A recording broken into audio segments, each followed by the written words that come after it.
জোহরের আগে তিনটি বিষয় নিয়ে আমরা আলোচনা করেছি। এক নম্বর হলো দ্রুত বিবাহ দেওয়া এবং বাল্য বিবাহের ক্ষতিকর যে দিকগুলো সেগুলো আমরা বলেছি। এবং আপনাদেরকে আরেকবারও বলতেছি যে বাল্য বিবাহের যে আইনের নামে যে 18 বছরের আইন করা আছে বা 16 বছরের যে আইন করার পরিকল্পনা চলতেছে, এগুলো সবগুলোই শরীয়ত পরিপন্থী এবং মানবতা বিরোধী। একজন 14 বছরের নারীর উপরে জুলুম করা, একজন 16 বছরের ছেলের উপরে বড় জুলুম করা, এটা অধিকার কারণে আল্লাহ যেদিন যাকে প্রাপ্তবয়স্ক বানাবে সে সেদিন বিবাহ করতে পারবে, তার পরিবারের লোক তাকে বিবাহ দিতে পারবে। বুঝতে পারছেন? এখন আমরা মুসলিম হিসেবে আমাদেরকে এই জায়গাটা বিশ্বাসের জায়গা থেকে নিয়ে আসতে হবে এবং এটাই যে সুন্দর এটা আমাদেরকে বুঝতে হবে। দ্বিতীয় নম্বর আলোচনা ছিল তাসহিলুন নিকাহ, বিবাহকে সহজ করা। আমরা মেয়ে চয়েসের ক্ষেত্রে সহজ করব, আমরা ছেলে চয়েসের ক্ষেত্রে সহজ করব, আমরা ব্যবস্থাপনার ক্ষেত্রে আমরা সহজ করব, বয়সের দিক দিয়ে সহজ করব এবং পরবর্তী যে আচরণগুলো আছে যে ভাই একটা হলেও তোমাকে গহনা দিতে হবে, ভাই বিয়ের জন্য গহনা দেওয়াই লাগবে কেন? ছেলে এখন ছাত্র বয়স, এখন গহনা না দিলে কি হয়? এটার জন্য বিয়েকে আটকানো যাবে না। তারপরে যে দেশীয় প্রভাব, তারপরে আপনার যে কি বলে আরো ধরেন কত ধরনের কত কিছু চায় যে মানুষের, তা আমরা দেখি সমাজের মধ্যে। এই জায়গাগুলোকে সহজ করতে হবে, খরচ একেবারে সহজ করে ফেলতে হবে। চট্টগ্রামের ভাইদেরকে বারবার করে বলবো, সিলেটে চট্টগ্রাম ভাইদেরকে, যে আপনারা বিবাহর খরচকে নিয়ে চলে আসেন মাত্র 10,000, বাস কিছুই না। ওরা আসবে 2-3 জন, আপনারা 2-3 জন, বাস বিবাহ দিয়ে দেন। উম্মাহের উপর রহম করেন, যারা দিনদার ভাইরা আছেন কমপক্ষে তারা এটাকে বুঝেন এবং উম্মাহের উপর রহম করেন। মেয়েদের বাবাদের এই বোঝাকে হালকা করেন, ছেলেদের বাবাদের বোঝাকে হালকা করেন। বাবারা নিজেদের ছেলে মেয়েদেরকে যখন বিয়ে দিতে অনেক কষ্ট হয়, তখন বিয়ের কথা শুনলে বাপের মাথা গরম হয়ে যায়। এক মেয়ের বিয়ে দেওয়ার পরে আবার এই বাবা বিয়ের নিয়াত করতে আরো 5 বছর যায়, সবেমাত্র একটা মেয়ের বিয়ে দিয়ে হাঁপায় ধুপায় হয়ে গেছি, 2 লাখ ঋণ হয়ে গেছি, বহুত কিছু হয়েছে, হাল খাতা করে আমার টাকা উঠে নেই, আপাতত একটু বিয়ের কথা বলে তার খবর আছে। তো আমরা বিয়ের ব্যবস্থাপনাকে কঠিন করার কারণে এই সমাজের মধ্যে নারীরা কি হয়ে যাচ্ছে? বাবাদের উপর ভারী হয়ে যাচ্ছে। এটার জন্যই আসছে ইসলাম। ইসলাম অনেক সুন্দর। তৃতীয় নম্বর হলো তাকসিরুল আওলাদ, সন্তান বেশি নিতে হবে। ভাই সন্তান বেশি নেন, নিয়াত করেন, স্ত্রীর সাথে বসেন, স্ত্রীকে বুঝান যে আল্লাহ তোমাকে দুনিয়াতে সন্তান ধারণ করার জন্য আল্লাহ বানাইছে। তুমি যদি একটা ভালো নারী হয়ে আল্লাহর কাছে উঠতে চাও, তাহলে সমস্ত কিছু বাদ দিয়ে আমি তোমাকে সংসারে ফ্রি করে দিচ্ছি, তুমি সন্তান নাও, সন্তান লালন পালন করো। তুমি যে সন্তান নিতে যাই কোনদিন মারা যাও, শহীদ হয়ে যাওয়া, দেখেন সন্তান নেওয়ার কি পরিমাণ ফজিলত। একজন নারীর পেটে যখন সন্তান আসে,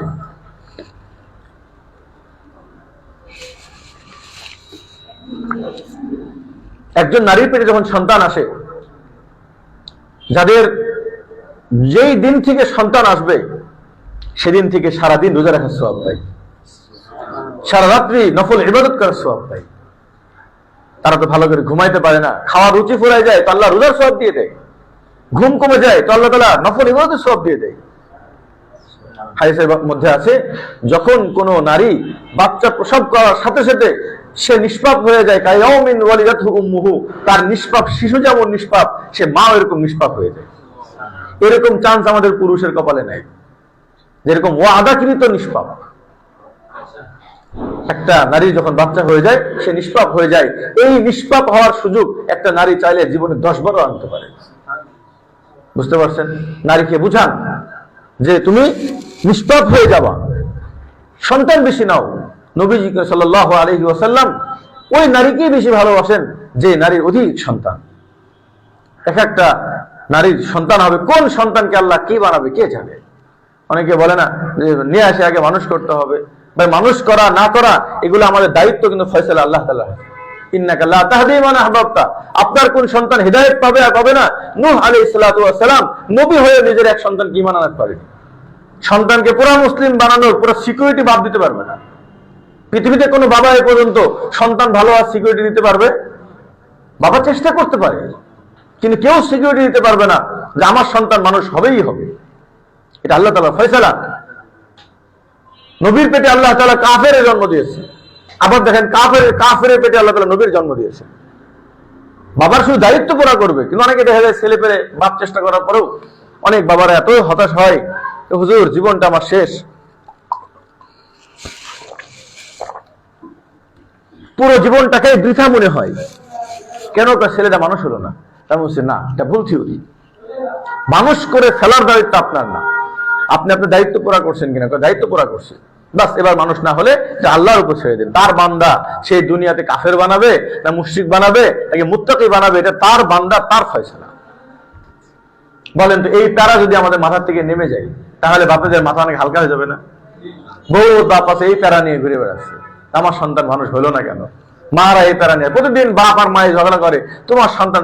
ভাই 7 বছরের পোলা একটু জোরে চিল্লাইলে বাপ কয় তোমার সন্তান জোরে চিল্লাই কেন? আরে ভাই 7 বছর বয়স পর্যন্ত একটা সন্তান বাল্য থাকে, তাদেরকে স্কুলে পড়ায়, এটা বাল্য অত্যাচার বলতে পারেন?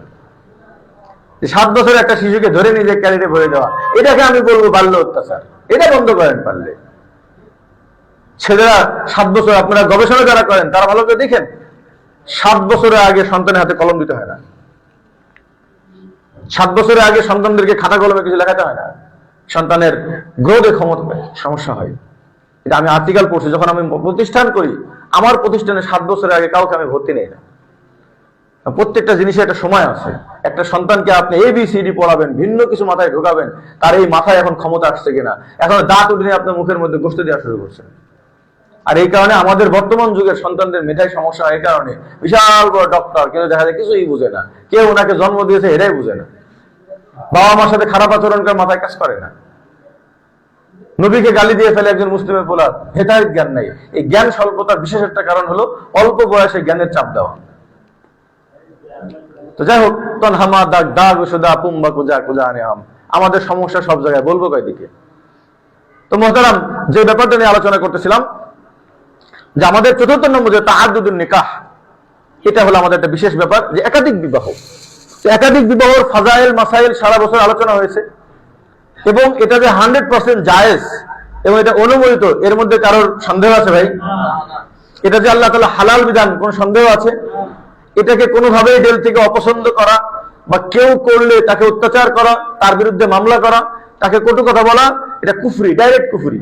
কেউ যদি এটাকে করে তার ইমানের খতরা আছে। তো আমার আপনার স্ত্রী, আমার আপনার পরিবার, আমি আপনি নিজেকে এভাবে তৈরি করতে হবে যে একাধিক বিবাহ আল্লাহ তাআলা যেহেতু এটা বিধান, অতএব আমরা এই ব্যাপারে যদি কেউ করে, আমি আমার প্রয়োজনে আমি করব না, কিন্তু কেউ যদি করে আমি তাকে গালমন্দ করতে পারবো না। তো বিশেষ করে কাদের জন্য অনুমতি আছে আর কাদের জন্য অনুমতি নাই, এই ব্যাপারটা আমাদের স্পষ্ট একটু জানি। অনেক মেয়েরা আমাদেরকে বলেন যে হুজুর আমার স্বামী, ওনার কোনো সামর্থ্য নাই, যোগ্যতা নাই, উনি করছে, করবে, উনি কেন করবে? তো এই ব্যাপারগুলোর জন্য সবারই বলে, আমি সব ভাইদেরকেই বলতেছি যে ভাই আমরা একাধিক বিবাহের কথা বলতেছি এই জন্য না যে আপনি বিপদের মধ্যে পড়ে যান বা আপনি উপযুক্ত না। আমরা হজ করার কথা বলি, তো তার সামর্থ্য থাকা লাগবে না?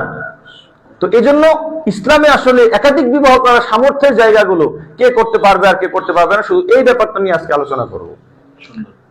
নবী করিম সাল্লাল্লাহু আলাইহি ওয়াসাল্লাম আল্লাহ তাআলা কোরআনে পাকের মধ্যে বলেন, ফানকিহু মা তাবা লাকুম মিনান নিসাই মাসনা ওয়া সুলাসা ওয়া রুবা, তোমরা 2টা বিয়ে করো, 3টা বিয়ে করো, 4টা বিয়ে করো, যদি তোমরা ভয় পাও, খুব ভালো করে বুঝবেন, যদি তোমরা ভয় পাও, আশঙ্কা করো যে তোমরা ইনসাফ করতে পারবে না, মানে তোমার নিজেকে যদি এতটুকুই বেইনসাফ লোক মনে হয় যে তুমি 2টা বউকে নিয়ে এসে কি করতে পারবে না, ইনসাফ করতে পারবে না, তোমার ভিতরে এতটুকু ইনসাফের মাত্রা নাই যে তুমি 2 স্ত্রীর মধ্যে ইনসাফ করবা, বাস, তাহলে তুমি 2টা বিয়ে করো না।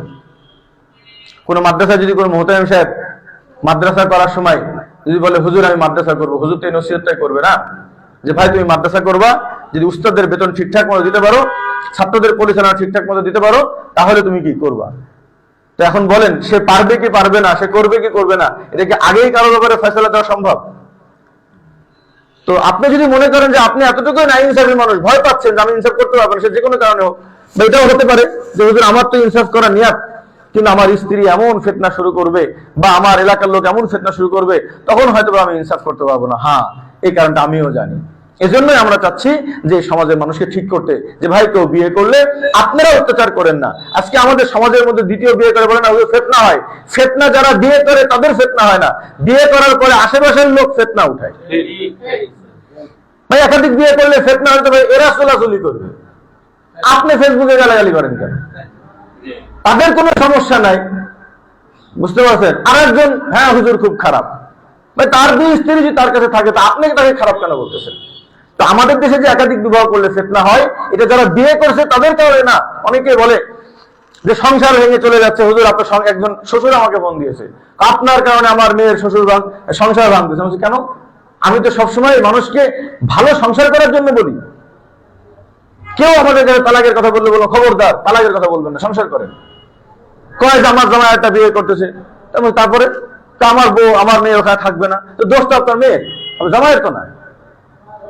কারণ আপনার জামাই তো অন্যায় করেনি, আপনার জামাইকে আল্লাহ তাআলা বোঝাটা দিয়েছে। এখন যদি বলেন আপনি দুটা সন্তান নিয়েছেন, দ্বিতীয় সন্তান নেওয়ার সময় যদি বড় সন্তান রাগ করে বাড়ি থেকে চলে যায়, আপনারা কি করবেন? এই সন্তানটা মেরে ফেলবেন না বলবেন তুই বাড়া? তো আপনার দুটা সন্তান নেওয়াও যেমন আপনার অধিকার আছে, একজন পুরুষ মানুষ সে অধিক সন্তানের জন্য আর অন্য কোনো মাকসাদ যদি না থাকে, সে যদি মনে করে আমি অনেকগুলো নারীর দায়িত্ব নিব এবং আমি অনেকগুলো সন্তান নিব, এই পুরুষ যদি উভয়ের উপরে এতে ইনসাফ করতে পারে, তার জন্য করা রাইট আছে। আর এটার উপর ভিত্তি করে যদি কোনো বউ তাকে ছেড়ে চলে যায়, সংসারের অশান্তি লাগায়, এখানে সম্পূর্ণ 100% পাপী এই নারী। এখানে পুরুষের কোনো দোষ নাই। পুরুষের দোষ সময় হবে যখন সে বিবাহ করে এক স্ত্রীকে ফেলতে হয়ে চলে যাবে। কিন্তু যে দুই স্ত্রীকে রাখতে চাচ্ছে, সেই পুরুষকে রাখতে না দেওয়াটা যারা দিবে না তারা জালিম। এ সমাজের 80% মানুষ নিজের স্ত্রী থাকার পরেও অন্যায় ভাবে যায়, এটা জানে না কে?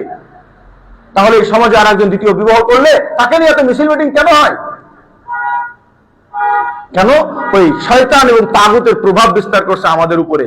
আমরা এই ইমানের স্লোগান দিয়ে বেড়াই, নিজেদের মধ্যে তো ইমান নাই। মুহতারাম হাজিরিন, একাধিক বিবাহ করা কাদের জন্য? তো যারা ভীতু একাধিক বিবাহ করবে না কারা? আমি এক ভাষায় বলি, যেটা কোরআনের ভাষা, যারা ভীতু তারা করবে না। একাধিক বিবাহ যারা ভীতু তারা কি? আমাদের ভাইরা জানে, জসিম ভাই জানে, আমি ওনাকে বলছি, যদি ভীতু হন তাহলে বিয়ে করবেন না। সবাইকেই বলি, যদি বলেন যে হুজুর আমি বিয়ে করলে আমাকে লুকায় লুকায় রাখতে হবে, আমি বলছি ভাই আইএমবিতে ভীতুদের কোনো কাজ নাই, সরেন। যে বুক ফুলায় বলতে পারবে যেটা আমার নবীর সুন্নাহ, একাধিক বিবাহ করা জায়েজ, আমি একজন বিধবার দায়িত্ব নিব, স্ত্রীরা বলবে আমার স্বামী 4টা বিবাহ করবে, কোনো আপত্তি নাই। কেউ যদি সমাজের কাছে ইসলামের এই বিধানটাকে বুক ফুলায় বলতে পারে, তাদেরকে নিয়ে আইএমবি কাজ করবে। ভীতুদের কাজ কি পৃথিবীতে? বুঝতে পারছেন? একাধিক বিবাহ করা অন্যায়। এই সমাজের মধ্যে পতিতালয় নাই, সাইনবোর্ড নাই, তাদের ওয়েবসাইট নাই, তারা সংসদ ভবনের সামনে বসে ব্যবসা করে। ঢাকা শহরে কমপক্ষে 100 জায়গায় বসে এই নারীগুলোকে দিয়ে এই দালালগুলো ব্যবসা করে। কেন ভাই? আমার আপনার মুসলিম বোন কেন পতিতা হতে হবে? তাদেরকে যারা পতিতালয়ে যান ভাই, তারা পারলে বিয়ে করে নিয়ে যান না। যেই পতিতার কাছে যাবেন তাকে বিয়ে করে নিয়ে চলে আসেন, দেখি কেমন হিম্মত আপনার। তবে আপনি কিসের মুসলিম দাবি করেন? একজন নারীকে আল্লাহ তাআলা বলেন ইবতাগু বিআমওয়ালিকুম মুহসিনিন, তোমার নারীর কাছে যাই, তবে যাও। সুশীল সমাজ আমাদের এই কথা বললে হুজুরদের সেই হুজুর এটা ছাড়া কিছু বুঝে না। আরে ভাই, পৃথিবীতে এগুলো তো মূল, এটার সাথে কোনো হুজুর আর ইসলাম একটা সুন্দর বিধান দিয়েছে। আমরা চাচ্ছি আমার মুসলিমদের কাছে এই সুন্দর বিধানটা তুলে দিব। তোমরা তো দিয়েছিলে জেনার রাস্তা, আমরা দিব বিয়ের রাস্তা। আমার অনেক বউরা আমাদেরকে ঝাড়ি মারে, ঠিক আছে, হ্যাঁ আপনি আমার স্বামীকে কি শিখাচ্ছেন? আমি বলি যে বোন, আমি আপনার স্বামীকে বিয়ে করা শিখাচ্ছি। যারা বিয়ে করে না, এই সমাজে 80% স্ত্রীদের স্বামীরা বিয়ে করে না, কিন্তু বেশ্যার কাছে যায়, জিনায় লিপ্ত হচ্ছে, পর্নোগ্রাফি দেখতেছে। বোন, আপনি জানেন না, আপনার স্বামী যদি পর্নোগ্রাফি দেখে, তার পরের দিন আপনার কাছে আর তার চাহিদা থাকবে না। হালালের মধ্যে বরকত। তো এখন এবং এটার দ্বারা উপকৃত কারা হবে? মূলত এটা দ্বারা উপকৃত হবে নারীরা। আমাদের এই সমাজে বাংলাদেশে আপনারা সকলে জানেন, পেপার পত্রিকায় বলেছে 31 লক্ষ নারী আছে যাদের পুরুষের তুলনায় তারা বেশি। আর আমাদের কাছে যে রিপোর্ট আছে, এই রিপোর্ট অনুযায়ী 50 লাখ নারী বেশি আছে, যেই তুলনায় কোনো ছেলে নাই। এখন এই 50 লাখ নারীর ঘর কি লাগবে না? বলেন, আপনার ঘর লাগবে না? তাদের সংসার লাগবে না? এই এদের সংসারগুলো দিবে কে? অনেকেই দেখি একাধিক বিবাহ করে, কোথায় সুন্নত পাইছো? আমি তো মনে করছি বাংলাদেশে 50 লাখ মাসনা বিবাহ ফরজ, তারপরের থেকে সুন্নত জায়েজের হিসাব আসবে। কি বলেন ভাই? ফরজে কেফায়া না? জানাজার নামাজ কমপক্ষে কয়জন লাগবে? 3 জন হলেই তারপরে কি হয়? এটা ফরজে কেফায়া, নাহলে 3 জন বন্ধু ফরজে আইন থাকে। তো বাংলাদেশে 50 লক্ষ দায়িত্বশীল আদেল পুরুষ, যতক্ষণ পর্যন্ত মাস্তা না করবে ততক্ষণ পর্যন্ত পুরো বাংলাদেশের মানুষের উপরে একাধিক বিবাহ করা এটা নারীদের হক ঠিক রাখার জন্য ওয়াজিব হয়ে থাকবে। এই 50 লাখ যেদিন মাসনার খবর আপনারা শুনবেন, তারপরের থেকে বাহাত আসবে যে এখন জায়েজ নাকি এখন সুন্নত। না হলে এই 50 লাখ নারীর ব্যাপারে আপনার সমাধান ওই যে সমাধান যে স্বামী থাকবে না চাকরানি হয়ে থাকবে। ঢাকা শহরের কত বোন আছে যারা চাকরানি হয়ে থাকে, কতজন আমাদেরকে বলছেন যে এই বাড়ির প্রত্যেকটা পুরুষ আমাদেরকে ব্যবহার করে, চাকরানিদের জীবন নিরাপত্তাহীন, কিন্তু ওকে কেউ বিয়ে করবে না। কেন বিয়ে করলে? কেন বড় বউ আছে যে। মুহতারাম হাজিরিন, এই জন্য একাধিক বিবাহ কারা করবে? এখানে নারীরা তো চিল্লাবেই, কারণ নারীরা বড় স্বার্থপর। আল্লাহ রসুল বলেছেন আমি জাহান্নামী নারীদেরকে বেশি দেখছি। সে মনে করবে আমি নিজে ভালো থাকি, আমার চাচাতো বোনটা বিধবা আছে, ও ওইভাবে থাক, কিন্তু আমার হাজবেন্ড যেন বিয়ে না করে। বুঝতে পারছেন কেন ভাই? নারীরা আপনার একজন বোন কষ্ট পাচ্ছে, আপনি আদর করে নিয়ে আসেন। আলহামদুলিল্লাহ আমাদের এই মেহনতে বাংলাদেশে এরকম বহুত বড় বউরা। গতকাল কয়েকদিন আগে একজন নারী, আমি স্বাভাবিক এখন বিবাহ শাদীর দিকে আমি একটু ফিকির কম করি, আমাদের ফজাইল সাহেব এবং এমডি সাহেব বেশি করেন। তো আমাদের এখানে একজন মেসেজ পাঠাইছেন, উনি বলছেন যে হুজুর আপনাদের আইএমবির একজন সদস্য তার বড় স্ত্রী সহকারে নিয়ে এসে আমার বাড়ির থেকে আমাকে দ্বিতীয় বিয়ে হিসেবে বিয়ে করে নিয়ে গেছে, এবং আসার পরে আমরা একই বাসার মধ্যে থাকি। উনি আমার আপন বোনের মতন আমাকে দেখভাল করেন। উনি একজন ডিভোর্সি একটা নারী ছিল, সন্তান আছে, বেচারার একটা কষ্টের জীবন চলতেছিল। তো বলছে আমি এখন জান্নাতি সুখে আছি আলহামদুলিল্লাহ। আমি আমার স্ত্রীদেরকেও দেখি এক কম্বলের মধ্যে, সেদিন দেখছি দুইজন ঘুমাইছে। আমি খুব আমার বাড়িতে মেহমান আসছে, একটু কম্বলে শর্ট পড়ছে, তো দেখতেছি পরে দুইজন এক কম্বলে শুয়েছে। আমি মনে মনে হাসতেছি, আহ আল্লাহু আকবার, বাংলাদেশে 2 সতীন এক কম্বলে ঘুমায়। এটাই আল্লাহ বলেন মান ঝাপটা বাজাটা, কেউ চাইলেই পায়। মুহতারাম হাজিরিন, তো আপনি দিল থেকে আরেকজন নারী হেফাজত করবেন। আমি আমার স্ত্রীদেরকে, আমার স্ত্রী একজন আমাকে জিজ্ঞাসা করছে আপনি 4টাই কেন করবেন? আমি বললাম যে দেখো এই সমাজে 50 লাখ নারী পড়ে আছে যাদেরকে নেওয়ার মতন কেউ নাই। তো আমার যতক্ষণ স্পেস আছে আমি ততক্ষণ নিব। আমি আমার সাহেবকে বলছি হুজুর আমি তো আমার 4টা নিছি, আর তো আমার জায়গা নাই। আল্লাহ যদি আপনাকে জিজ্ঞাসা করে 50 লাখের মধ্যে তুমি কয়টা নিছিলে, আপনি কি উত্তর দিবেন সেটার চিন্তা করেন। আমি তো আমারটা নিয়ে নিছি 4টা। বুঝতে পারছেন মুহতারাম? তো এই জন্য ভাই এই দায়িত্বশীল, আমি অনেক সময় বলি যে ভাই একাধিক বিবাহ এটা কোনো খেলার ব্যাপার, মজার ব্যাপার না। এটা পুরুষদের উপরে আল্লাহ তাআলা দায়িত্ব দিয়েছেন, এবং এই দায়িত্ব নবী করিম সাল্লাল্লাহু আলাইহি ওয়াসাল্লাম পুরা করেছেন। সাহাবায়ে কেরাম, আপনার কি মনে হয় সাহাবায়ে কেরাম বিশাল টাকা পয়সায় টাকার কামড়ে বিয়ে করে বেড়াইতো? বা সাহাবায়ে কেরামের খুব শাহওয়াতের সমস্যা হচ্ছিল, গুনাহ হচ্ছিল, এই জন্য বিয়ে করছে? হয়তো সাহাবায়ে কেরাম রাদিয়াল্লাহু আনহুম গরিব, বেচারা নিজে খেতে পারে না, তারপরে একজন নারীর হাত ধরেছে যে বোন তোমার স্বামী মারা গিয়েছে, টেনশন করো না, আমি তোমার স্বামী। তার সন্তানগুলোকে লালন পালন করেছে। এই সমাজ কবে তৈরি হবে? আলহামদুলিল্লাহ 1 বছরের মেহনতে অনেকগুলো, প্রায় 300 পরিবার তৈরি হয়েছে আলহামদুলিল্লাহ। মুহতারাম হাজিরিন, যখন মানুষ এই একাধিক বিবাহ করবে এটার দ্বারা নারীদের উপকার হবে, একটা বিধবা নারীর ঘর হবে। কারণ কি জানেন, প্রথম বিয়ের ক্ষেত্রে স্বাভাবিক কেউ সন্তানের মা বিয়ে করতে চায় না। বুঝতে পারছেন? চাই। এই জন্য সন্তানের মা যারা, তাদেরকে দেখা যায় যে বিবাহিত ছেলেরা বিয়ে করবে। সব বিবাহিত ছেলে কেউ তালাক হয়ে গেছে, তখন দেখা যায় যার অনেক সময় আবার যেন আমাদের ছেলে যারা আছে সবাই কিন্তু যোগ্য না, সবাই দায়িত্বশীল না। এই জন্য 1 নম্বর হলো ভাই যারা ভীতু, ভাই স্ত্রীদের মাঝে ইনসাফ করা খুব বেশি কঠিন না, কিছুই না ভাই। আপনি দুজনকে সমানভাবে দেখলেই হয়েছে, এটা খুব কঠিন কিছু। আপনাদের 2-3টা সন্তান যাদের আছে, তারা 2-3টা সন্তানকে দেখতেছেন না, বাস এরকম স্ত্রীদেরকে দেখবেন, যার যা হবে তাই দিবেন। অসুখ হলে ডাক্তারের কাছে নিয়ে যাবেন, জমা দরকার জমা দিবেন, খাওয়া দিবেন, কারণ সবার কাছে সমান সমান ভাবে রাত্রিতে শুবেন। কি এত কঠিন কাজ? এই জিনিসটাকে এমন ভাবে বানাইছে যেন পৃথিবীর কেউ পারবে না। আশরাফি থানভী রাহমাতুল্লাহ পারেনি, এই জন্য আমরা কে বলছি আশরাফি থানভী পারেনি? বাকি ওনারটা আমরা যেভাবে কঠিন বলে বলি এরকম না ভাই। আমরাও তো ভাই 4টা স্ত্রী নিয়ে আছি। আমি আরেকবার শোনাইছিলাম যে কিভাবে আমি ইনসাফ করি। আমার প্রত্যেকটা স্ত্রী সাক্ষী দিবে যে আমরা ইনসাফ করি, কিন্তু আমার কোনো হ্যাসেলই নাই এটা নিয়ে। ওরাই গুনে রাখে। আমি ওদেরকে জিজ্ঞাসা, আমার এক স্ত্রী আছে, আমি তাকে বলে রাখছি, আমার মনে থাকে না, তুমি মেসেজ পাঠাও যে আজকে আমি কোথায় থাকবো, তো আমাকে বলে যে আজকে আপনার অমুক জায়গায়, আপনার অমুক জায়গায়। তো আদালতের অর্ধেক কাজ ওরা নিজেরাই করে, মানে ম্যানেজার ওরা। বুঝতে পারছেন? কঠিন কিছু না, এটা একটা সুন্দর পরিবেশ, জান্নাতি পরিবেশ, দ্বীনি পরিবেশ। আপনারা আমাকে গালি দেন আর যাই দেন, এটাই শুনি। এটার দ্বারা আমার স্ত্রীদের একে অপরে হেল্পফুল থাকে। আমি দেখি এক স্ত্রী বাচ্চা সারা রাত ঘুমাইতে পারে না, বাথরুমে গেলে গেলে বাচ্চা কান্নাকাটি করে। তো আর এক মা, ঢাকা শহরে তার কেউ নাই আমার, তো আর এক মা ও যখন দ্বিতীয় আর এক স্ত্রী ঘরের মধ্যে থাকলো, এই জন্য আমার প্রত্যেকটা ফ্ল্যাটে আগে একসাথে ছিলাম, এখন দুইটা ফ্ল্যাট, তো দুই ফ্ল্যাট দুজন দুজন করে থাকে, হেল্পফুল হয় একে অপরের। একজন একটু অসুস্থ, আর একজনের সেটা দেখভাল করে। কোনো সময় কষ্ট হয়, এক স্ত্রী আমার বাপের বাড়িতে গেছে, একজন একা হয়ে গেছে, তো বলতেছে আমার একা একা ভালো লাগতেছে না। আমি চিন্তা করে দেখছো যে একা একা ভালো লাগতেছে না, তো তাদের ভিতরে অনেক মহব্বত তৈরি হয়েছে। এখন এক স্ত্রী সেদিন আমাকে বলতেছে যে এমন মহব্বত তৈরি হয়েছে আমাদের যে আপনি ছাড়তে পারবো কিন্তু ওই সতীন ছাড়া থাকতে পারবো না, এত মহব্বত আল্লাহ তাআলা তৈরি করছে। ওয়াজআলনা বাইনাহুমা মাওয়াদ্দাতাও ওয়া রাহমা। কোন পরিবারের মধ্যে যদি দিন চলে আসে, আল্লাহ বলেন স্বামী স্ত্রীর মধ্যে আমি মহব্বত তৈরি করে দেবো এবং এটাকে মাওয়াদ্দাতাও ওয়া রাহমা, এটা আল্লাহ তোমাদেরকে রহমত স্বরূপ দিবে। এখন এই পরিবেশ আপনার পরিবারে তৈরি করেন আপনি। আমি বোনদেরকে বলতেছি কোনো খারাপের কিছু নাই। অনেক ভাইরা আছেন, এটার দ্বারা কি হবে? এটার দ্বারা আমাদের দেশের 50 লাখ নারী তারা সংসার পেয়ে যাবে।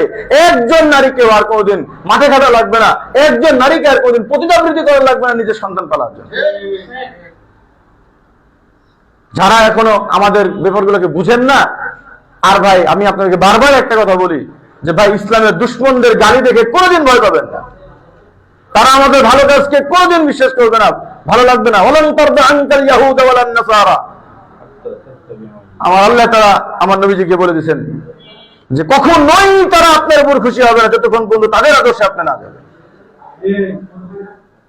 কোনদিন তাগুতকে খুশি করতে পারবেনই না।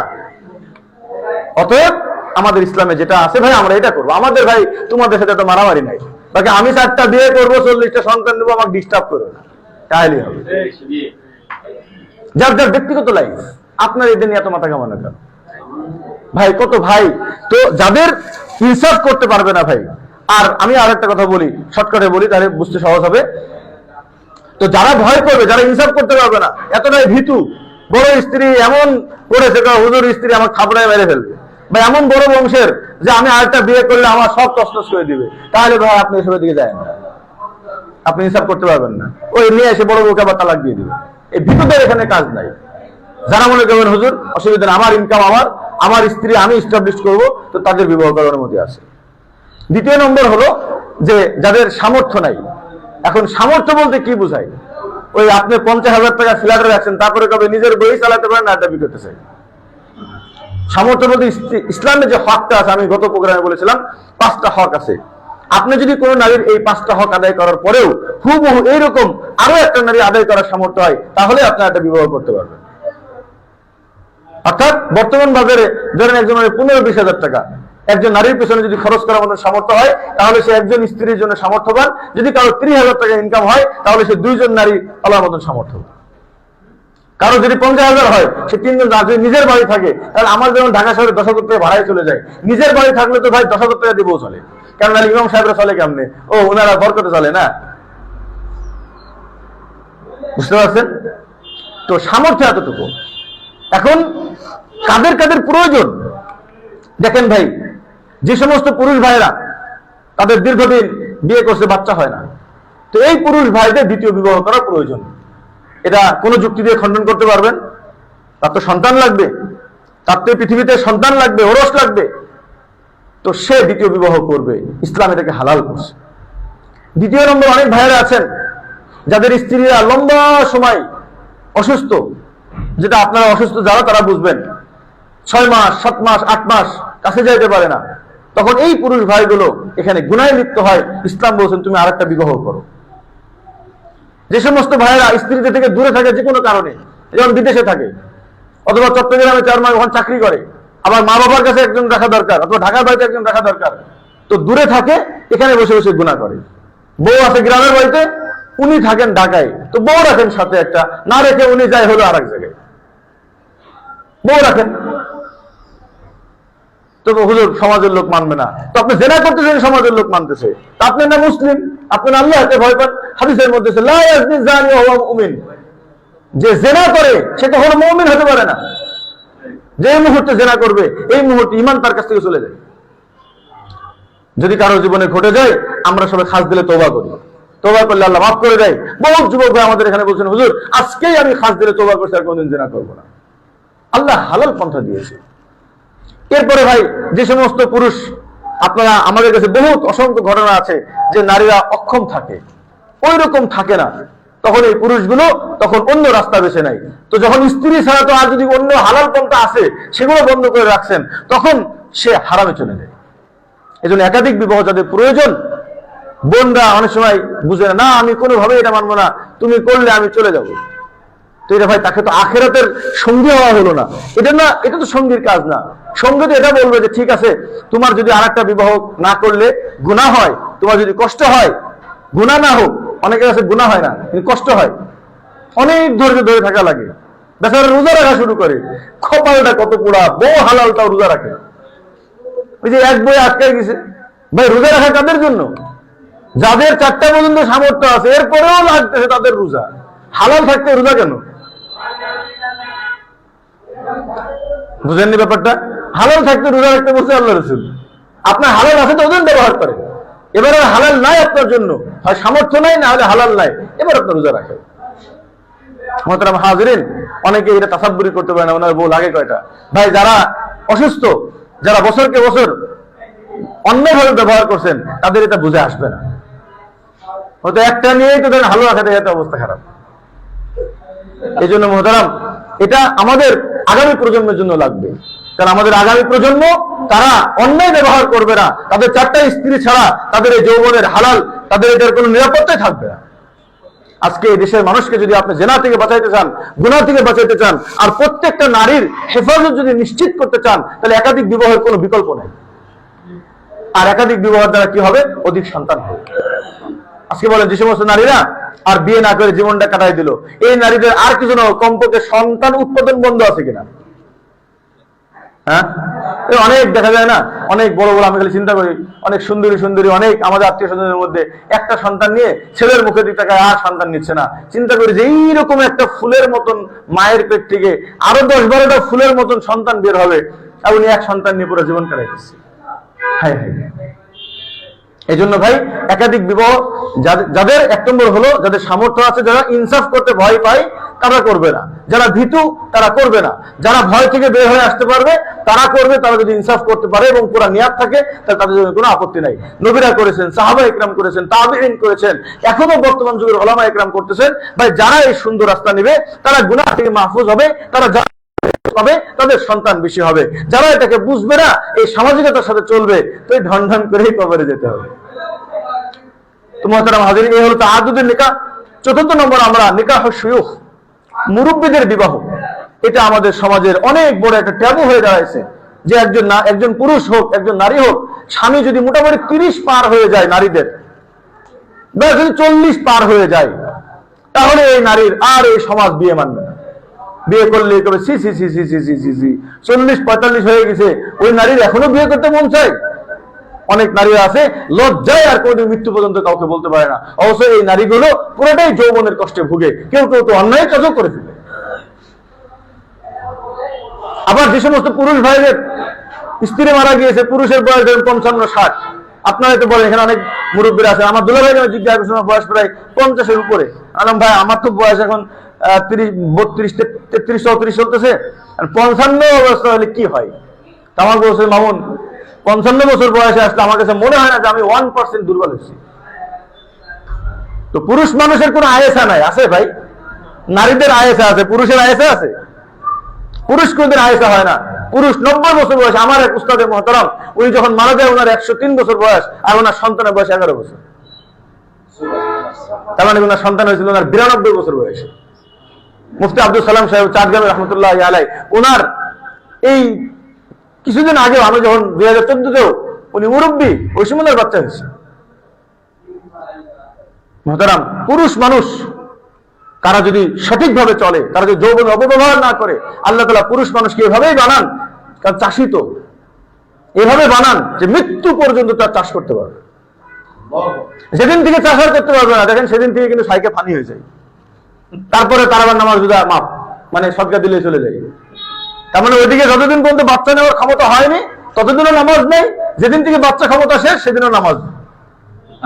মানে ফিদিয়া দিলেই হবে, রোজার ফিদিয়া দিলেই চলবে, সহজ হয়ে গেছে।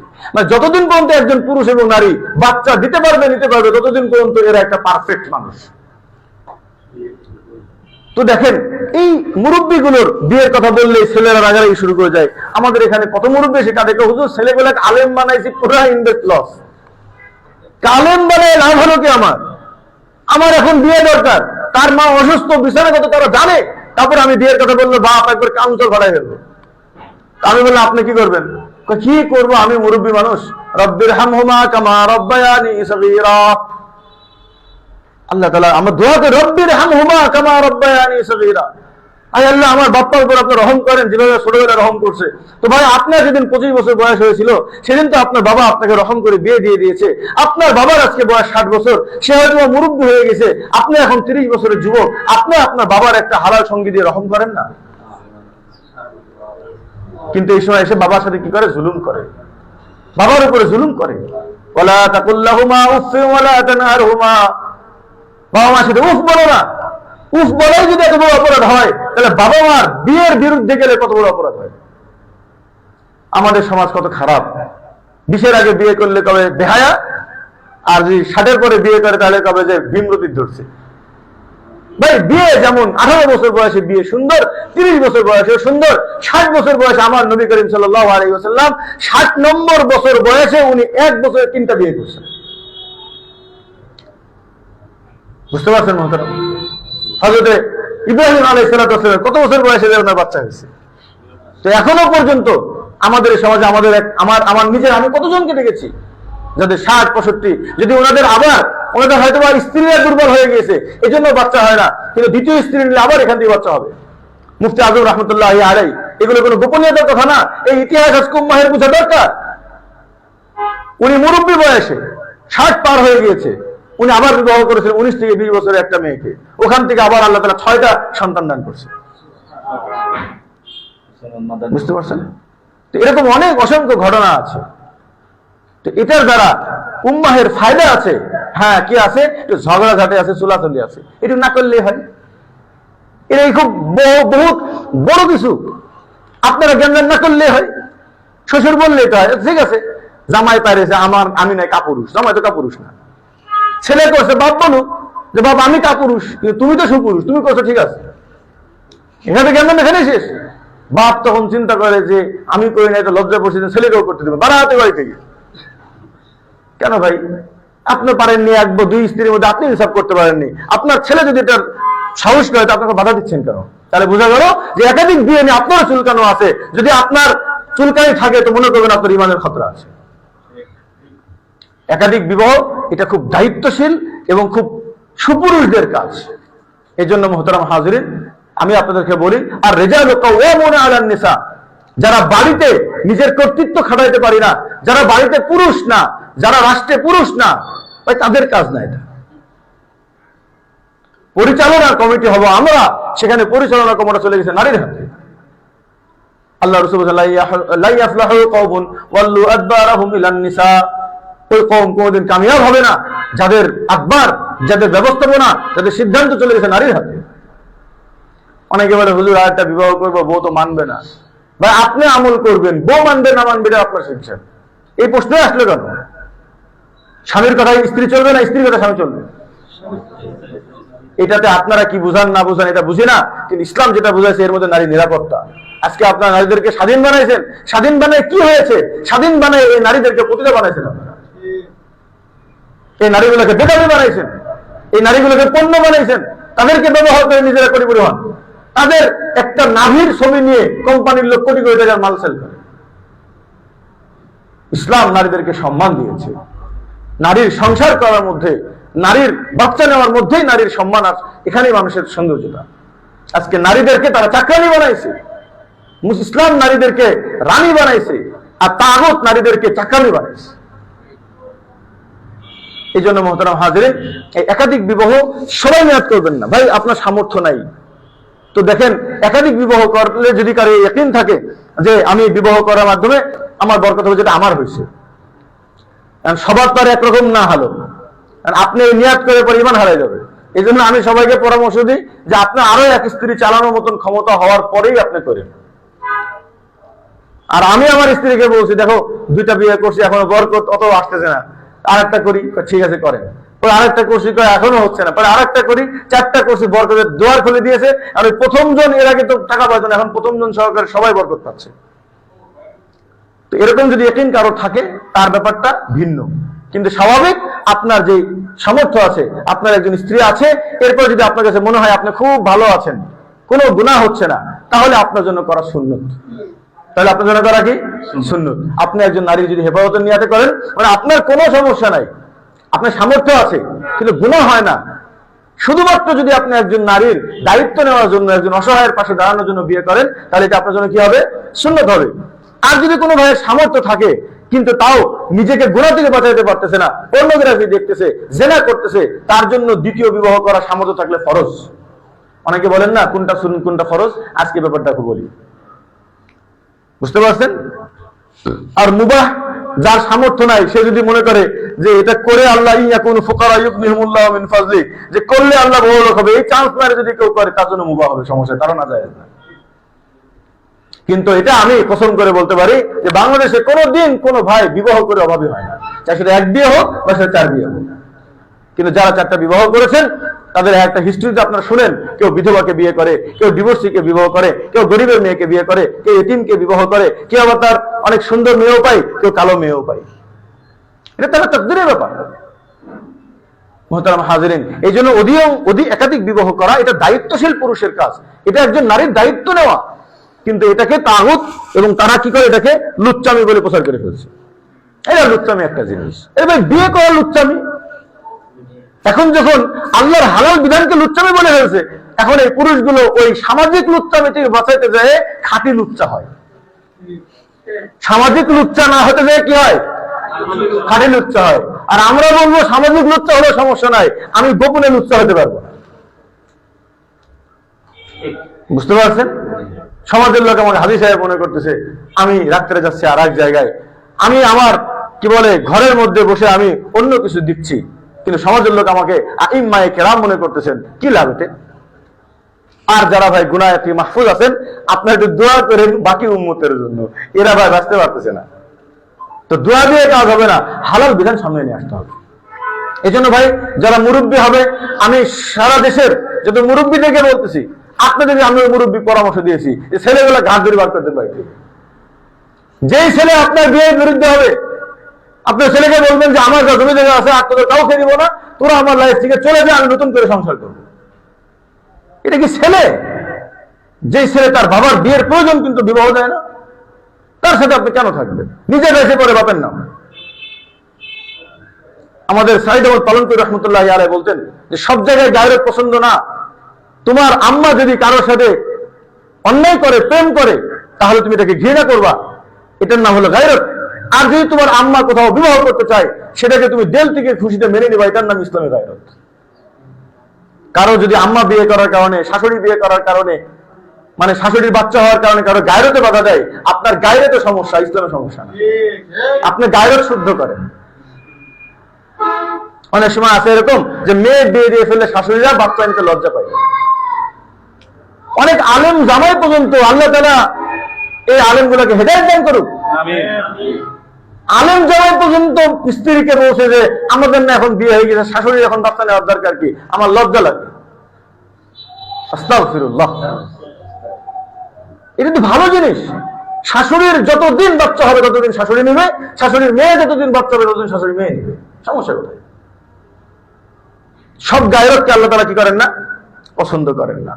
যে গায়রত আল্লাহ দিয়েছেন সেখানে গায়রত হওয়াটা সুন্দর, আর যেখানে ইসলাম বৈধতা দিয়েছে এখানে কারো যদি গায়রত আসে, তাহলে তার গায়রতের সমস্যা, ইসলামের সমস্যা না। চেঞ্জ হলে গায়রত চেঞ্জ হবে, ইসলাম চেঞ্জ হবে না। এই জন্য ভাই এই মুরব্বী বয়সে যে বিয়েগুলো আছে, আমি ছেলেদেরকে হাতে পায়ে জোর করে বলবো, আপনার আর একটা মা আসলে জ্ঞান বেঁধে যাবে। এটা হলো তাগুতি সমাজের কথাবার্তা। আপনি আদর্শ নেন, ইসলামের আদর্শ নেন। আপনি এরকম কোন একজন নারীকে দেখেন, তারও স্বামী দরকার। আপনার এক ছেলের দ্বারা একটা মানুষ, আপনার বাবা এবং আরেকজন নারী যার সন্তানরা চাচ্ছে না, এই দুইজন নারীকে আপনারা বিবাহ দিয়ে দেন, উভয় পরিবার উভয় জাহানের অনেক কামিয়াবি অর্জন করবে। আপনার মা আছে, আপনার বন্ধুর বাবা আছে, আপনার দুই বন্ধু মিলে পরামর্শ করেন যে দোস্ত এক কাজ কর, আমার মাকে তোর বাবার সাথে বিবাহ দিয়ে, আপনার শাশুড়ি বেঁচে আছে, শ্বশুর নাই, আপনার শ্বশুর বেঁচে আছে, শাশুড়ি নাই, দুইজন মিলে দুই বিআই বেআইনকে বিবাহ দিয়ে দেয় না। এক বাড়িতে ছেলেও শ্বশুর বাড়ি, বাপেরও শ্বশুর বাড়ি, এটা চলবে না, এটা চলবে না বলে শাশুড়ি সারা জীবন কষ্টই পাচ্ছে। ভেঙে ফেলেন তাগুতি এই সমাজ ব্যবস্থা, বাস ইসলামের আদর্শে আসেন, সবাই শান্তি পেয়ে যাবে। নারীদেরকে বলি, আপনারা এই তাগুতি সমাজ ব্যবস্থা চিন্তা ভাবনা করেন না। আপনি একজন দায়িত্বশীল যদি ছেলে পান, তার মাসনা হন, সুরাসা হন, রুবা হন, কোনো সমস্যা নাই, নিরাপত্তা পাবেন, ভালোবাসা পাবেন, আপনার দেখভাল করবে, মৃত্যু পর্যন্ত আপনাকে স্ত্রী হিসেবে সম্মানের জীবন দিবে। আর যদি আপনি বিবাহ না করেন, খুব ধরে থাকেন, দরকার সারাজন এভাবে থাকবো, বোন একটা সময় প্রত্যেকটা সমাজের মানুষ আপনার দিকে লালাতের মতো তাকাবে। আর যেদিন মুরব্বী হবেন, সেদিন ছেলেরা বিবাহ শাদী করে চলে যাবে। একমাত্র স্বামী যে মৃত্যু পর্যন্ত স্ত্রী খেদমত করে, ছেলেরাও বেশি দিন পারে না, মেয়েরাও বেশি দিন পারে না।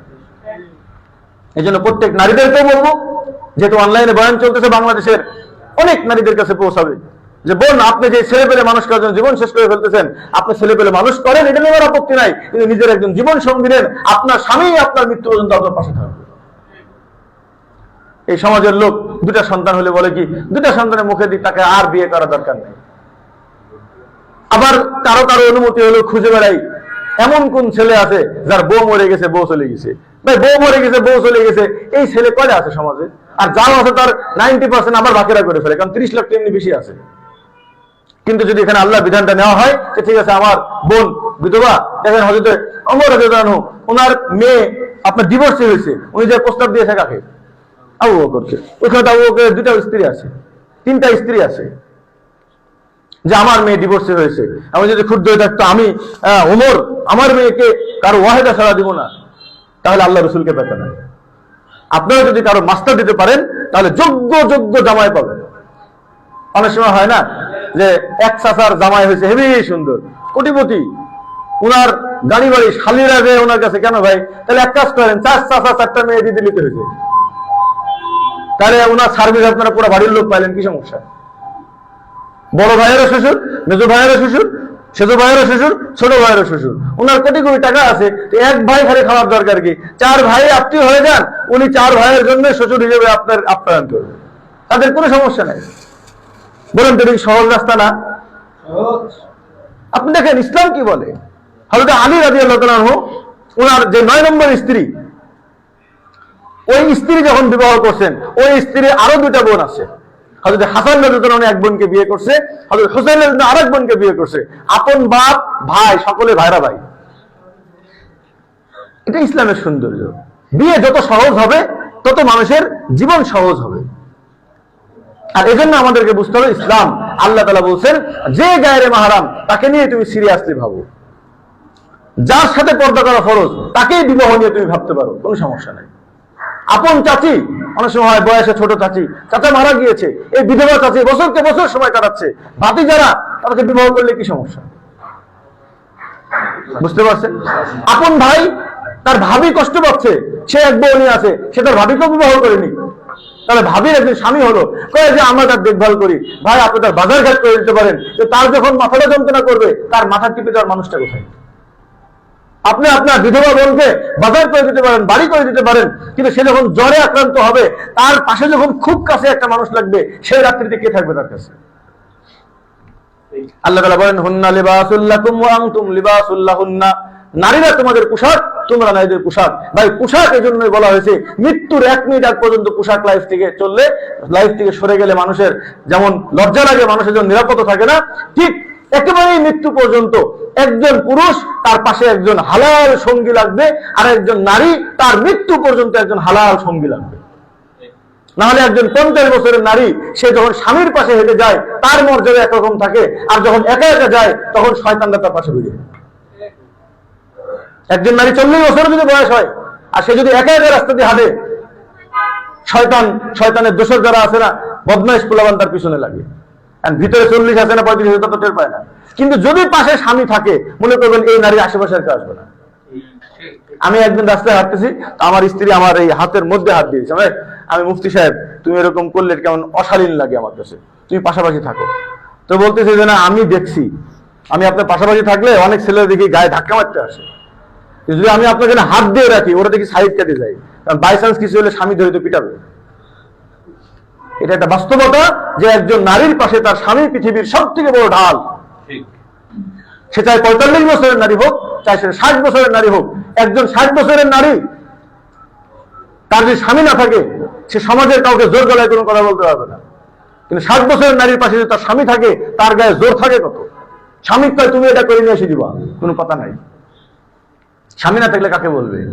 একজন নারীর স্বামী না থাকলে সে পঙ্গু হয়ে যায়, একজন পুরুষের স্ত্রী না থাকলে সে পঙ্গু হয়ে যায়। এই জন্য আমরা কাজ করি নিকাহ সুয়ুখ, যে একজন বৃদ্ধ বয়সেও যদি কারোর মৃত্যু, আমার হুজুর বলতেন যে তোমার বাবা যদি ডাক্তার বলে দেয় 7 দিন পরে মারা যাবে, এই 7 দিনের জন্য একটা মায়ের ব্যবস্থা করো, নাহলে 7 দিনের মধ্যে তোমার বাবার কষ্ট হবে। ওলা তাকুল্লাহ উফ, এই 7 দিনে তোমার বাবাকে কষ্ট দেওয়ার তোমার অনুমতি নেই। বুঝতে পারছেন ভাই?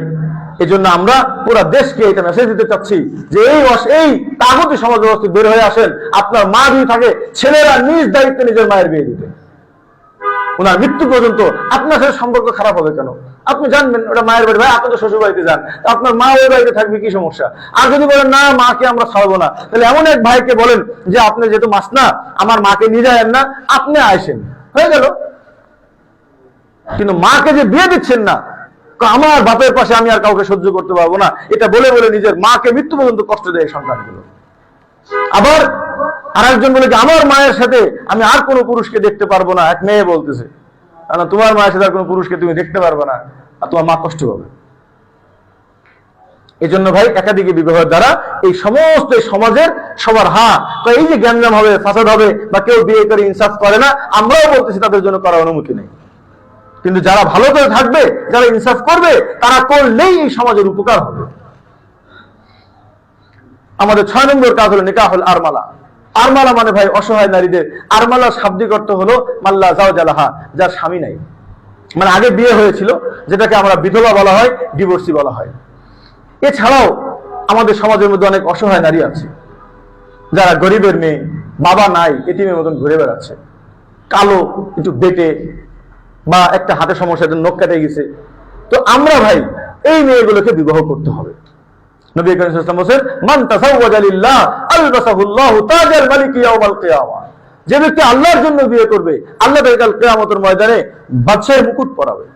তো আল্লাহর জন্য বিয়ে করার অর্থ হলো যে মানজালা মানজিলাতান, সে এক দরজা নিচে নেমে এসে একটা অসহায় নারীকে বিয়ে করবে। ওখানে আরো লেখা আছে ফকিরাতান মিসকিনান, একটা গরিব মেয়েকে, একটা মিসকিন মেয়েকে, যাকে কেউ রাস্তায় নেয় না, বাস একটা ছেলে তাকে বিবাহ করবে আল্লাহর জন্য। যদি এতটুকু কেউ করতে পারে, আলবাসাহুল্লাহু তাজাল মালিকি ইয়াউমাল কিয়ামা, কিয়ামতের ময়দানে আল্লাহ বাদশাহী মুকুট পরাবে। আর এই ব্যাপারটাও দ্বিতীয় বিয়ে সহজ হলেই হবে। কারণ যদি আপনি বলেন এক বিয়েতে এটা জীবনে হবে না, যত নসিহত করেন। কারণ ভাই এই নফস আমারটাও বুঝি, হুজুর বিয়ে যখন একটাই করব, বউ তো আর জীবনে দুটা পাবো না, অতএব ফর্সা ছাড়া জীবনেও করবো না। আর এই জন্য মেয়ে আল্লাহ কি করে, মেয়ে কালো তার ফর্সা বানাতে পারবে না, মেকআপ ম্যানকে টাকা দিয়ে ফর্সা বানাই দেয়। কারণ এই সমাজের লোক ফর্সা ছাড়া বিয়ে করবে না। কারণ করবে যে একটাই যখন করবো, তো চিকন করবো কেন? চিকন করতে গেলে মোটা, আমাদের দরকার দুটাই, চিকন চাকন বউ, মোটা সোটা বউ, দুটাই দরকার। এই জন্য খুঁজে মিডিয়ামটা মাথায়, বুঝতে পারছেন? লম্বা বউ দরকার, ছোট বউ দরকার, এই জন্য খুঁজে মিডিয়ামটা। সবকে আল্লাহ মিডিয়াম বানাইছে। যখন আপনার 2-3টা স্ত্রী থাকবে, একজন চিকন হলেও সমস্যা নাই, একজন মোটা হলেও সমস্যা নাই, একজন সাদা হলেও সমস্যা নাই, একজন শ্যামলা হলেও সমস্যা নাই, তখন বিয়েটা সহজ হয়ে যাবে দেশের মধ্যে। তখন এই বিধবা, এই ডিভোর্সি নারী আর এই অসহায় যে ক্যাটাগরি নারীগুলো আছে, এদের বিয়েটা খুব সহজে হয়ে যাবে। আপনারা কি বুঝতে পারতেছেন ভাই? আপনার কি মনে হয় এগুলো আমরা গায়ের জোরে বলতেছি? তাই এটা বাস্তব কথা বলতেছি। আপনারা এই 10টা লোক বুঝলেই হবে, এই 100 মানুষ বুঝলেই হবে, সহজে বিয়ে হয়ে যাবে ভাই, সবার সহজে বিয়ে হয়ে যাবে। তো আল্লাহ রাসূল বলেন, আস-সাই আলাল আরমালা, ক্বালা নবী সাল্লাল্লাহু আলাইহি ওয়াসাল্লাম, আস-সাই আলাল আরমালা ওয়াল মাসাকিন কাস-সাই ফি সাবিলিল্লাহ ওয়া কাল কায়িম লা ইফতির ওয়া কাস-সাইম লা ইফতির, আও কামা ক্বালা নবী সাল্লাল্লাহু আলাইহি ওয়াসাল্লাম। নবী করিম সাল্লাল্লাহু আলাইহি ওয়াসাল্লাম যদি বলেন যে কেউ যদি আরমালা নারীকে বিবাহ করে, আল্লাহ তাকে 3টা প্রতিদান দান করবে। 1 নম্বর হলো যে সে একজন মানুষ আস-সাই ফি সাবিলিল্লাহ, যুদ্ধের ময়দানে একজন মানুষ গিয়েছে, তার যে একটা আল্লাহর রাস্তায় যাওয়ার সওয়াব, এই সওয়াবটা এই মানুষটা সংসার করে করে পাবে। ওয়াকাল কায়িমিন লা ইফতিরু, সারা রাত্রি দাঁড়িয়ে ইবাদত করবে, কোনদিন 1 মিনিটের জন্য যে বিশ্রাম নেবে না। ওয়াকাল সায়িমিন লা ইফতিরু, সারা বছর রোজা রাখবে, একদিন রোজা ভাঙেনি। এই ব্যক্তির যে সওয়াব হবে, একজন মানুষ শুধু ডিভোর্সি আর বিধবা নারীকে বিয়ে করলে অটো সওয়াব পাতে থাকে। আমার যখন 3টা স্ত্রী হয়ে গেছে, 4th নম্বরের জন্য অনেক বাবার আমাকে বলছে, হুজুর আপনাকে জামাই বানাতে চাই, আপনাকে জামাই বানাতে চাই। আমি বললাম দেখেন, এই মাত্র 3টা আছে বাকেরা, আমার একটা অটো মেশিন লাগবে যেখান থেকে আমার অটো সওয়াব হবে। এই জন্য আমি চূড়ান্ত সিদ্ধান্ত নিয়েছি যে আমি কোনো অবিবাহিত মেয়েকে বিয়ে করব না।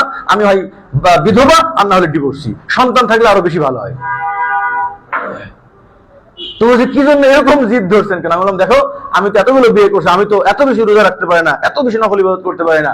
একজন যদি বিধবা নারীকে বা একজন যদি ডিভোর্সি নারীকে আমি বিয়ে করি, 24 ঘন্টা আজ থেকে মৃত্যু পর্যন্ত আমার প্রত্যেকদিন রোজা রাখার সওয়াব হয়।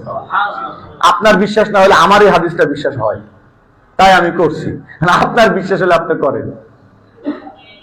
আমি সবাইকেই বলবো যে ভাই একজন বিধবাকে বিয়ে করেন, একজন ডিভোর্সিকে বিয়ে করেন, আল্লাহর জন্য একটা নারীকে বিয়ে করেন। একটা কালো নারী বিয়ে হচ্ছে না, আপনি করেন ভাই।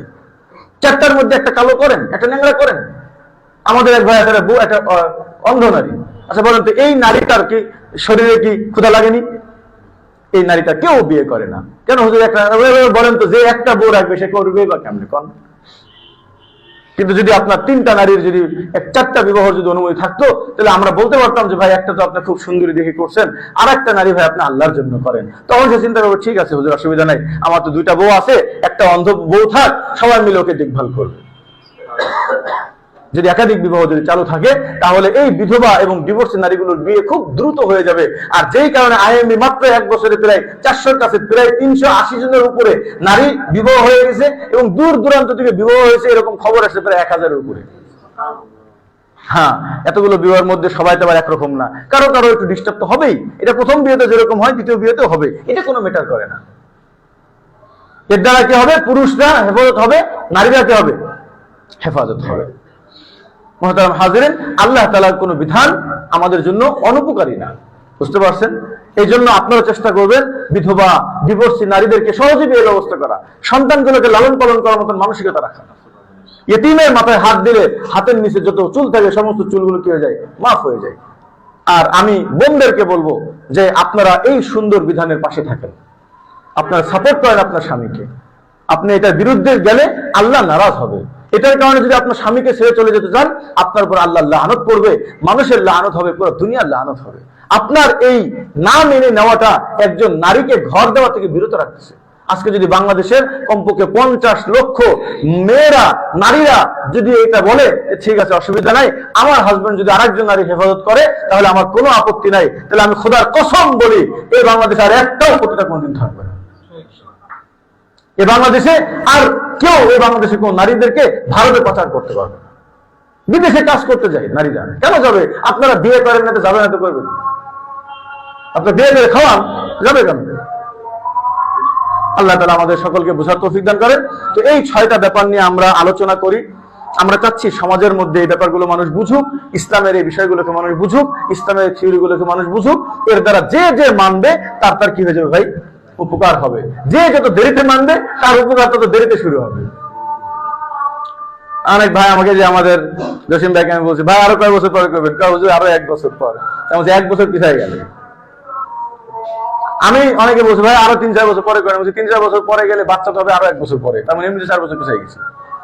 ভালো কাজ আল্লাহ সামর্থ্য দিলে করে ফেলেন, তবে খুব খেয়াল রাখতে হবে ভাই, এই কিছু অন্যায় কাজ করা যাবে না। গোপনে কখনো বিয়ে করবেন।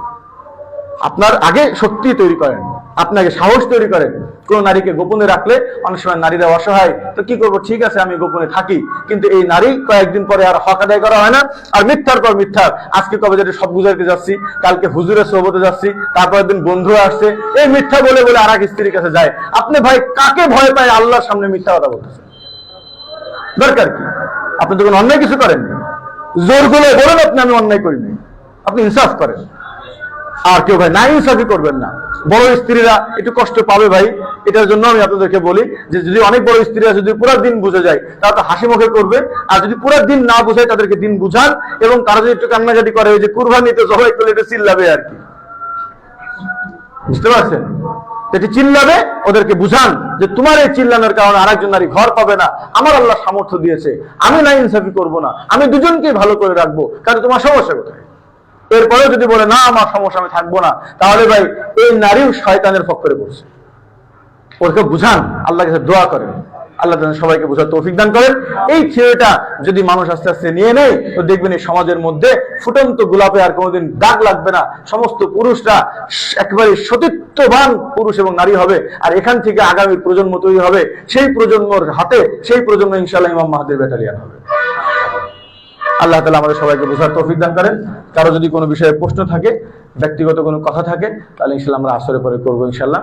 আর যদি আপনারা কেউ আইএমবির সদস্য হতে চান, আমাদের সাথে সম্পৃক্ত হতে চান, যে শুধু বিয়ের জন্য না, আইএমবির সদস্য অনেকে মনে করে হুজুর আমার স্বামী আপনার ওখানে সদস্য হয়েছে, সদস্য কাটিয়ে দেন। আমি দেখেন শুধু বিয়ের জন্য সবাই সদস্য হয় না, আমাদের এখানে সদস্য একটা কাজের সাথে, যে আইএমবির সাথে আমরা আছি, কোনোদিন প্রয়োজন হলে আমি বিয়ে করবো, প্রয়োজন না হলে করবো না, কি হয়েছে, কিন্তু এটার সাথে আমরা আছি। এই সমাজকে পরিবর্তন করতেই হবে ইনশাআল্লাহ। আল্লাহ তাআলা আমাদের সকলকে আমল করার তৌফিক দান করেন।